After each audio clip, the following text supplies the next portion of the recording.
ये एक नक्शा है, मैं आपको दिखाना चाह रहा हूँ कि हरे रंग में जितने ममालिक हैं इन सब ने इस फ़लस्तीन को तस्लीम कर दिया है, और बाकी जो हैं, और आप देख सकते हैं कि इसमें सिर्फ अमेरिका और कनाडा और इस तरह के 2-3 ममालिक हैं। फ्री वर्ल्ड के ज़्यादातर ममालिक ने तस्लीम नहीं किया। अच्छा, ज़ाहिर है कि इसराइल फुल तपा हुआ है। इसराइल कह रहा है कि इसराइल ने अपने सारे सफ़ीर वहाँ से वापस बुला लिए हैं, लेकिन जो सबसे खूबसूरत बात है वो की है हमारे भाई ब्लिंकन साहब ने। ब्लिंकन साहब की एक मुलाकात हुई कुछ अरब अमेरिकन लीडर्स के साथ। उसने कहा कि जी अगर एक फ़लस्तीनी रियासत कायम होती है तो दुनिया भर में लोग भूख से मर जाएंगे। अच्छा पूछो वो कैसे?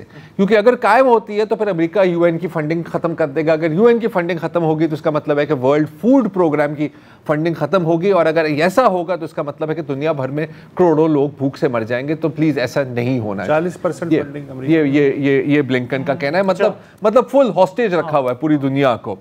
अच्छा, आईसीसी के जो अरेस्ट वारंट्स की दरख्वास्त जो उन्होंने दी है, उसके बाद बेल्जियम, स्लोवेनिया, फ्रांस और अब जर्मनी और नॉर्वे ने भी कहा है कि यार हम पाबंद हैं, अगर ये वारंट्स इशू होते हैं और नेतन्याहू हमारे मुल्क में आते हैं तो हमें गिरफ्तार करना होगा।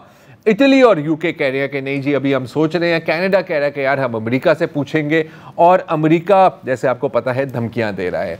अच्छा, सिर्फ अमेरिका धमकियां नहीं दे रहा, बेंजामिन नेतन्याहू साहब का एक बड़ा खूबसूरत बयान आया है और उसने कहा है कि जी मुझे बिल्कुल कोई डर नहीं है, मैं तो आता जाता रहूंगा, लेकिन ये जो करीम खान है ना, इंटरनेशनल क्रिमिनल कोर्ट का जो प्रोसिक्यूटर ना, ये अब मुल्क से बाहर निकल अपनी फिक्र करे। हाँ भाई देख रहा है, घर से बाहर निकलेगा तो मैं तो उठा लूंगा।